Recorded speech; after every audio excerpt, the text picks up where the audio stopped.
राजनीति में भी परिवारवाद ने देश के सामर्थ्य को सबसे सारा अन्याय किया है। परिवारवादी राजनीति परिवार की भलाई के लिए होती है, उसको देश की भलाई से कोई लेना देना नहीं होता है। नमस्कार, मैं रवीश कुमार। प्रधानमंत्री मोदी के परिवारवाद का विरोध पिट गया है। कर्नाटका में उन्हीं का यह भाषण अब उनका पीछा कर रहा है। केवल उन्हीं का नहीं, अदानी का भी एक जवाब फाइनेंशियल टाइम्स से पिट गया है। मगर वो बाघ अभी तक नहीं पिटा है जो बांदीपुर के जंगलों में प्रधानमंत्री को नहीं दिखा था। लोग पूछ रहे हैं कि वंदे भारत को हरी झंडी हर बार प्रधानमंत्री ही क्यों दिखाते हैं? रेल मंत्री कहां हैं? क्या रेल मंत्री झंडा भी नहीं हिला सकते? 300 करोड़ की रिश्वत का आरोप सत्यपाल मलिक ने राम माधव पर लगा दिया। अभी तक राम माधव की प्रेस कॉन्फ्रेंस नहीं हुई है, ना कोई बयान आया है। बीबीसी पर ईडी ने केस दर्ज कर दिया है। FEMA foreign exchange management act के तहत मामला दर्ज हुआ है। हिंदुस्तान टाइम्स ने लिखा है कि पिछले 2 सप्ताह के दौरान ईडी ने बीबीसी के कई एग्जीक्यूटिव को बुलाकर पूछताछ की है। उनके बयान भी लिए हैं। कंपनी से वित्तीय मामलों के दस्तावेज भी मांगे गए हैं। ऐसे में जो लोग अपनी खबरों के लिए अखबार और चैनल खोजा करते थे, वो अब यूट्यूबर को खोजने लगे हैं। मगर उनके लिए भी यह सवाल बड़ा नहीं है कि प्रेस कैसे काम करेगा। कर्नाटका में भ्रष्टाचार मुद्दा है, बीजेपी पर गंभीर आरोप लग रहे हैं, मगर ईडी की सक्रियता बीजेपी के नेताओं के यहां नहीं दिखती है। खबरों के मैनेजमेंट से देश का मैनेजमेंट चलता लग रहा है। बठिंडा मिलिट्री स्टेशन में गोली चलने से 5 जवान मर गए। रक्षा मामलों को कवर करने वाले पत्रकार ट्विटर पर संदेश जाहिर कर रहे हैं कि सूचनाएं खुलकर नहीं आ रही हैं। ट्रिब्यून ने लिखा है कि गोली चलाने वाला पकड़ा नहीं गया, पहचान भी नहीं हुई। ट्रिब्यून की इस लाइन पर गौर कीजिए। 9 अप्रैल को बैरक से बंदूकें चोरी हुई हैं और 12 अप्रैल को गोलियां चली हैं। पुलिस का बयान छपा है कि सिविलियन कपड़ों में 2 लोग थे जो भाग गए। कैंटोनमेंट एरिया में इतनी बड़ी घटना हो गई है। गोदी मीडिया शांत ही होगा, उसे शांत ही रहना है। हर घटना अनुत्तरित है, हर जवाब संदेहों से भरा है। महंगाई का हाल देखिए, 6% से घटकर 5.66% पर आई है। मगर इतने पर ही हर तरफ हेडलाइन है, जैसे बैंकों का ब्याज कम हो गया हो और आपकी ईएमआई सस्ती हो गई हो। रथिन रॉय प्रधानमंत्री मोदी के ही आर्थिक सलाहकारों की समिति के अंशकालिक सदस्य रहे थे। उन्होंने एक आंकड़ा ट्वीट किया है, अगर यह सही है तो भयानक है। 60% आबादी की प्रति व्यक्ति आय में गिरावट हुई है। मिडिल क्लास की आय में 10% की गिरावट आई है। लोअर मिडिल क्लास की प्रति व्यक्ति आय में 30% की गिरावट आई है। देश के जो सबसे गरीब लोग हैं उनकी आय में 50% की गिरावट आई है। आपकी कमाई घट रही है और गोदी मीडिया प्रोपेगेंडा रच रहा है कि भारत विश्व गुरु बन गया है। केवल जो सबसे अमीर तबका है, आबादी का 20%, उसी की प्रति व्यक्ति आय 40% बढ़ी है। अपर मिडिल क्लास की प्रति व्यक्ति आय 10% से कम ही बढ़ी है। बाकी की आबादी की आय घट गई है। हाउसिंग सोसाइटी सूचनाओं की हत्या के गढ़ बनते जा रहे हैं। कई हाउसिंग सोसाइटी का नाम व्हाट्सएप कॉलोनी रख देना चाहिए। यहां के व्हाट्सएप ग्रुप में ऐसी सूचनाओं को दबा दिया जाता है कि 2016 से 21 के बीच भारत की 70% आबादी की प्रति व्यक्ति आय नेगेटिव हो गई है। ऐसी खबरों को शेयर करने पर भी लोग ध्यान नहीं देते। किसी तबके की 50% आय कम हुई है तो किसी की 30%। जमीन पर कितनी भयावह स्थिति होगी। याद है आपको, हमने बताया था कि गिग वर्कर की आय 2019 की तुलना में घट गई है। मगर व्हाट्सएप ग्रुप में कभी मंदिर तो कभी धर्म के नाम पर इन बातों को ही झूठा करार दे दिया जाता है। खबरें गायब हैं और आपको अपनी खबर नहीं है। हेडलाइन पढ़कर संतोष कर लेते हैं। अगर उसी जगह पर यह सूचना हेडलाइन छपी होती कि आपकी कमाई 30 से 50% कम हुई होगी, तो आपके दिमाग पर क्या असर होता? अगर वहीं पर यह सूचना छाप दी गई होती कि परिवारवाद को लोकतंत्र का शत्रु बताते बताते 9 साल हो गए, लेकिन प्रधानमंत्री मोदी की पार्टी में ही परिवारवाद बढ़ गया है। आप देख रहे हैं रवीश कुमार ऑफिशियल। चैनल को ज्वाइन जरूर कीजिए और सब्सक्राइब करने में दूसरों की भी मदद करना ना भूलें। बीएस येदियुरप्पा खुद मुख्यमंत्री रह चुके हैं। पद से हटने के बाद भी कर्नाटक चुनाव में टिकटों के बंटवारे में इन्हीं की चली है। मीडिया में हर जगह इस तरह की खबर छपी है। इनके बड़े बेटे राघवेंद्र शिमोगा से बीजेपी के सांसद हैं। दूसरे बेटे के विजयेंद्र को इसी जिले की सीट शिकारीपुरा से टिकट मिला है। इसी सीट से येदियुरप्पा लड़ा करते थे। पिता की सीट बेटे को गई है, तो यह परिवारवाद हुआ कि नहीं हुआ? क्या कभी प्रधानमंत्री ने इन तीनों को चाय पर बुलाकर परिवारवाद पर लेक्चर दिया है कि कैसे यह लोकतंत्र के लिए खतरा है? केंद्र में मोदी की सत्ता के 9 साल हो गए, क्यों नहीं प्रधानमंत्री येदियुरप्पा के बेटे का टिकट काट पाए? फिर क्यों अपने भाषणों में परिवारवाद, भाई भतीजावाद दोहराते रहते हैं, लोकतंत्र का शत्रु बताते रहते हैं? आज जब हम लोकतंत्र की इस ताकत की चर्चा कर रहे हैं, तो हमें इसके सामने खड़ी परिवारवाद जैसी चुनौतियों से भी सावधान रहने की जरूरत है।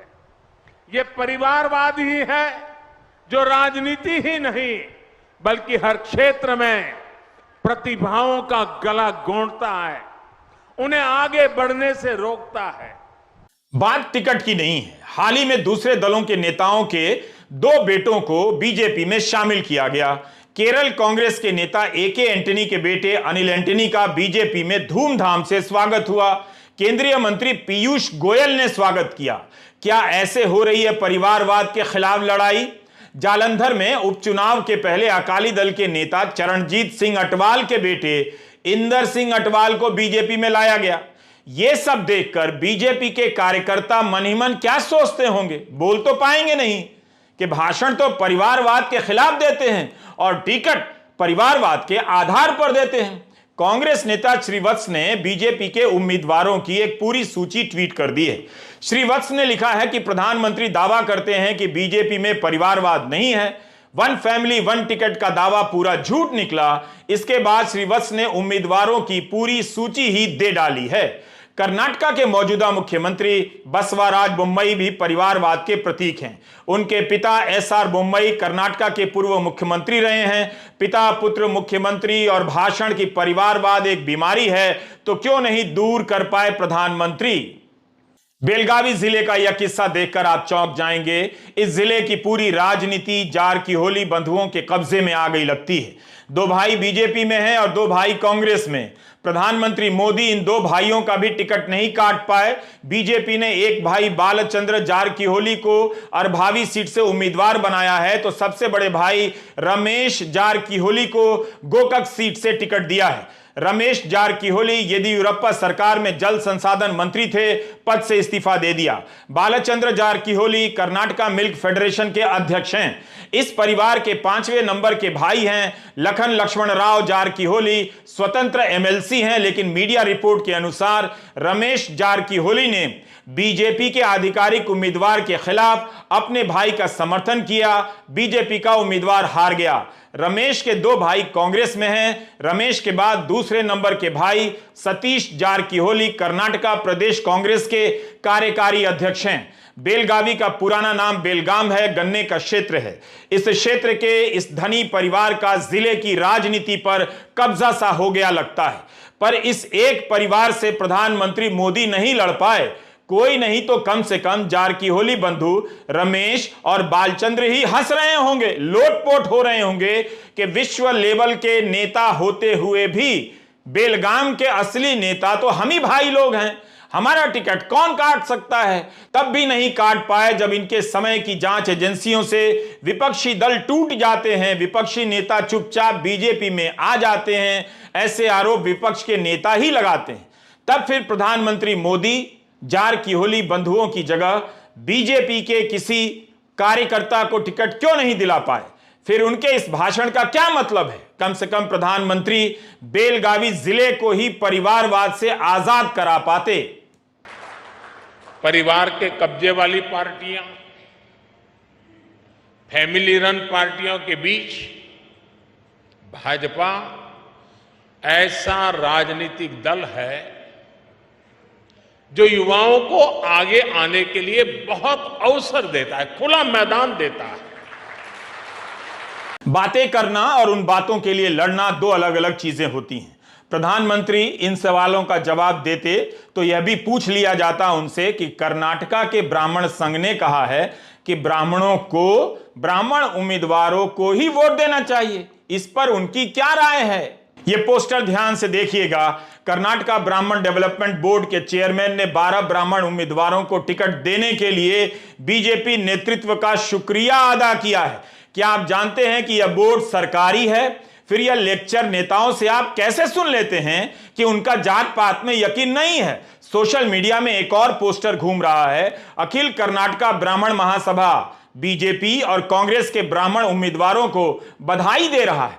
यह सब चल क्या रहा है? क्या मोहन भागवत इस संगठन का विरोध कर सकते हैं कि हमें इस तरह से वोट नहीं चाहिए? क्या प्रधानमंत्री मोदी इस पर कोई लेक्चर दे सकते हैं? मीडिया में खबर है कि जाति के आधार पर वोट देने की अपील की गई है। हम इसकी पुष्टि नहीं कर सकते, लेकिन अगर ऐसा है तो इसे रोका जाना चाहिए, कानूनी कार्रवाई होनी चाहिए। केवल अपनी जाति के उम्मीदवारों को वोट देने की अपील आप कैसे कर सकते हैं? क्या भाजपा के साथ साथ कांग्रेस और जेडीएस को इसका विरोध नहीं करना चाहिए? ब्राह्मण संघ ने यह भी कहा है कि जाति पहले है और पार्टी बाद में। ऐसा पत्रकार ट्वीट कर रहे हैं। सारी आदर्शवादी बातें इस चुनाव में एक्सपोज हो गई हैं। हम बात परिवारवाद की कर रहे हैं। प्रधानमंत्री मोदी का परिवारवाद, उसका विरोध पिट गया है। अब जल्दी ही आप प्रधानमंत्री मोदी को परिवारवाद के इन चेहरों के लिए वोट मांगते हुए देखने जा रहे हैं। तेजस्वी सूर्या बीजेपी के सांसद हैं। इनके चाचा को दूसरी बार टिकट मिला है। बीजेपी के विधायक रवि सुब्रमण्या को इस बार भी टिकट मिला है। तुमकुर से बीजेपी के सांसद जीएस बसवाराज के बेटे ज्योति गणेश को बीजेपी ने टिकट दिया है। लिंगायत नेता उमेश कट्टी के निधन के बाद उनके बेटे निखिल कट्टी को हुक्केरी सीट से और उमेश कट्टी के भाई रमेश कट्टी को चिक्कोडी सदलगा से टिकट मिला है। दो रेड्डी बंधुओं को भी टिकट मिला है। बीजेपी के सांसद श्रीनिवास प्रसाद के दामाद हर्षवर्धन को भी नंजनगुड से बीजेपी का टिकट मिला है। इसके बाद भी आप प्रधानमंत्री का परिवारवाद पर यह भाषण कैसे सुन सकते हैं? क्या मतलब है इस बात का? इस बात को दोहराते रहने का क्या मतलब है? जब प्रधानमंत्री हर काम करने का दावा करते हैं, मजबूत नेतृत्व का दावा करते हैं, तो अपनी पार्टी में परिवारवाद के सामने कैसे हार रहे हैं? क्या यह उनकी हार नहीं है? यह हिस्सा तो प्रधानमंत्री ने लाल किले से सुनाया है। क्या वो केवल ललित निबंध था? क्या उनकी बातों का कोई मतलब नहीं होता? दुर्भाग्य से राजनीतिक क्षेत्र की उस बुराई ने हिंदुस्तान की हर संस्थाओं में परिवारवाद को पोषित कर दिया है। परिवारवाद हमारी अनेक संस्थाओं को अपने में लपेटे हुए है और उसके कारण मेरे देश की टैलेंट को नुकसान होता है, मेरे देश के सामर्थ्य को नुकसान होता है। जिनके पास अवसर की संभावनाएं हैं वो परिवारवाद, भाई भतीजे के बाद बाहर रह जाता है। भ्रष्टाचार का भी कारण ये भी एक बन जाता है ताकि उसका कोई भाई भतीजे के कार्य आसरा नहीं है तो लगता है चलो भाई कहीं से खरीद करके जगह बना लूं। विजयनगर से सिद्धार्थ सिंह को भाजपा ने टिकट दिया है। उनके पिता आनंद सिंह पर्यटन और पर्यावरण मंत्री हैं। इन पर भ्रष्टाचार के काफी आरोप हैं। 2013 में सीबीआई की एंटी करप्शन ब्यूरो ने लोहे के अवैध खनन के केस में गिरफ्तार भी किया था। यह जांच अभी चल रही है। इस बार पिता की जगह विजयनगर से पुत्र को टिकट दिया गया है। कर्नाटका चुनावों के लिए भाजपा के उम्मीदवारों की सूची बता रही है कि परिवारवाद का परचम लहरा रहा है। जब प्रधानमंत्री यह कहते हैं कि वे वोट के लिए राजनीति नहीं करते, तब यह जोखिम क्यों नहीं उठा पाए कि परिवारों के चंगुल से अपनी पार्टी को निकालकर कार्यकर्ताओं के हाथ में टिकट सौंप दें? प्रधानमंत्री कम से कम सतीश आचार्य का बनाया हुआ यह कार्टून ही देख लें। परिवारवाद के सामने वे कितने लाचार और पराजित लग रहे हैं। निपाणी से बीजेपी के सांसद अन्ना साहब की पत्नी शशिकला जोले को टिकट क्यों दिया गया? सांसद उमेश जाधव के बेटे अविनाश जाधव को टिकट दिया गया है। उमेश जाधव तो कांग्रेस से बीजेपी में आए हैं, तब फिर बीजेपी इनके बेटे की जगह अपने कार्यकर्ता को टिकट क्यों नहीं दे सकी? पिता सांसद हैं और बेटे को विधायकी का टिकट मिला है। पूर्व मुख्यमंत्री कुमार बंगारप्पा के बेटे को दोबारा टिकट मिला है। आइए एक बार फिर से परिवारवाद कितना खतरनाक है, इस पर प्रधानमंत्री के ही उच्च विचार सुन लेते हैं। परिवारवाद ने देश के सामर्थ्य को सबसे सारा अन्याय किया है। परिवारवादी राजनीति परिवार की भलाई के लिए होती है, उसको देश की भलाई से कोई लेना देना नहीं होता है। और इसलिए लाल किले की प्राचीर से तिरंगे झंडे के आन बान शान के नीचे भारत के संविधान का स्मरण करते हुए मैं देशवासियों को खुले मन से कहना चाहता हूं, आइए हिंदुस्तान के राजनीति के शुद्धिकरण के लिए भी, हिंदुस्तान की सभी संस्थाओं के शुद्धिकरण के लिए भी हमें देश को इस परिवारवादी मानसिकता से मुक्ति दिला करके योग्यता के आधार पर देश को आगे ले जाने की ओर बढ़ना होगा। यह अनिवार्यता है, वरना हर किसी का मन कुंठित रहता है कि मैं उसके लिए योग्य था, मुझे नहीं मिला क्योंकि मेरा कोई चाचा मामा पिता दादा दादी नाना नानी कोई वहां थे नहीं। ये मनस्थिति किसी भी देश के लिए अच्छी नहीं। तो क्या यह सब भाषणों के लिए ही था? इसमें क्या बदलाव आया? जो चीज देश के लिए अच्छी नहीं है, जाहिर है वो भाजपा के लिए भी अच्छी नहीं होगी। फिर प्रधानमंत्री की पार्टी में परिवारवाद इतना कैसे भर गया? आपसे अनुरोध है कि वीडियो हमेशा पूरा देखा कीजिए और हो सके तो रवीश कुमार ऑफिशियल ज्वाइन भी किया कीजिए। परिवारवाद को हम सपोर्ट नहीं करेंगे बात करते थे, लेकिन अभी इस चुनाव में अभी टिकट जो अनाउंस हुआ है, अभी देखा तो 12 जिलों में परिवारवाद एक ही परिवार में टिकट दिया गया है। प्रधानमंत्री नरेंद्र मोदी जी, केंद्र गृह मंत्री अमित शाह जी कर्नाटक में 2 चीज़ के बारे में बात नहीं कर सकते, वो एक भ्रष्टाचार और दूसरा परिवारवाद। कर्नाटक बीजेपी में ये दोनों भी सेलिब्रेट हो रहा है। कर्नाटक के नेता, बीजेपी के वरिष्ठ नेता जो है येडियुरप्पा, उसका बेटा अभी एमपी है। कांग्रेस का आरोप है कि भाजपा ने 30 से ज्यादा ऐसे उम्मीदवारों को टिकट दिए हैं जो किसी का समधी है, ससुर है, पिता है, पति है, भाई है, भतीजा है, बेटा है, बेटी है, दामाद है। गजबी भाई भतीजावाद से लेकर परिवारवाद का मेला लगा हुआ है। कहीं कोई सवाल नहीं है प्रधानमंत्री नरेंद्र मोदी से, गोदी मीडिया खामोश है।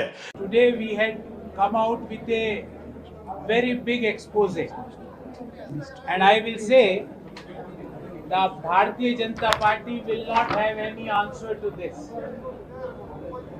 The BJP had become nepotism plus rowdiness is BJP. If you will add nepotism with rowdiness, the sum will come out as Bharatiya Janata Party. The real face of BJP is exposed in this Karnataka election. Karnataka का नतीजा जो भी आए, लेकिन ticket के बंटवारे से साफ लग रहा है कि बीएस येदियुरप्पा की ही चली है। उन्हें किनारे लगाने के लिए दिल्ली की शह पर कर्नाटका में कई नेता आगे किए गए, मगर 80 साल की उम्र में येदियुरप्पा ने दिखा दिया कि राज्य में नेता वही हैं। कर्नाटका में बीजेपी भ्रष्टाचार के आरोपों से घिरी हुई है। बीजेपी के 4 विधायक और विधान पार्षदों ने पार्टी छोड़ दी है और के भी इस्तीफे की चर्चा चल रही है। फिर भी बहस नहीं है कि कर्नाटका में मोदी के नेतृत्व को चुनौती मिल रही है। येदियुरप्पा ने शाह और मोदी को चुनौती दे डाली है। इस छत से बीजेपी का झंडा उतारने वाले ये बीजेपी के ही कार्यकर्ता हैं। ये बीजेपी के नेता हुडी विजय कुमार का घर है, जिसका नाम उन्होंने मोदी निवास रखा था। जब टिकट नहीं मिला तो उन्होंने मोदी का पोस्टर फाड़ कर फेंकवा दिया। मेलूर के हुडी विजय कुमार टिकट के दावेदार थे। अब नहीं मिला है तो स्वतंत्र रूप से लड़ने का ऐलान कर दिया है। मोदी राज में इस बगावत को गोदी मीडिया क्या इस तरह दिखाएगा कि मोदी कमजोर हो रहे हैं? अगर येडियुरप्पा अभी 7-10 दिन के लिए साइलेंट होकर घर में बैठ गए तो कर्नाटक में बीजेपी 50 सीट जीतना भी बहुत मुश्किल होगा। पहले उनका मानना था कि बिना येडियुरप्पा के हम जीत लेंगे कर्नाटक में, ऐसे सोचते थे, लेकिन वो नहीं हो पाया। 1 महीने के अंदर मोदी जी ने अमित शाह जी येडियुरप्पा के घर को आना पड़ा। कांग्रेस का एक विधायक टूटता है तो हंगामा मचता है, मगर कर्नाटका में बीजेपी के भीतर बगावत क्यों है, इस पर चर्चा नहीं होती कि किसका नेतृत्व भरभरा रहा है। उधर 12 अप्रैल के वीडियो में अदानी समूह का बयान काफी धूमधाम से हमने पढ़ दिया, चला दिया, तब भी जबकि हिंदी की प्रेस रिलीज की हिंदी सरल नहीं थी, खराब ही थी। अब फाइनेंशियल टाइम्स का जवाब आया है। कोलकाता से छपने वाले अखबार टेलीग्राफ में खबर छपी है। लंदन से अमित रॉय ने यह खबर फाइल की है। अखबार के प्रवक्ता ने कहा है कि हमारा आर्टिकल बिल्कुल सही है और हम उसके साथ खड़े हैं। अदानी ने मांग की थी कि रिपोर्ट गलत है, वेबसाइट से हटा ली जाए, मगर टेलीग्राफ ने छापा है कि फाइनेंशियल टाइम्स ने गलत मानने से इनकार कर दिया है। वैसे फाइनेंशियल टाइम्स के ट्विटर हैंडल पर हमें उनका जवाब नहीं मिला है। हमने इसी वीडियो के शुरू में बताया कि एक ग्राफ वायरल हो रहा है जिसमें बताया जा रहा है कि भारत की 70% आबादी की कमाई घट गई है।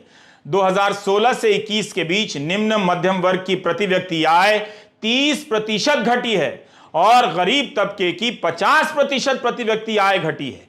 बयानों में आप चाहे जितना दावा कर लें, मगर यह सच है तो अब बाहर आने लगा है।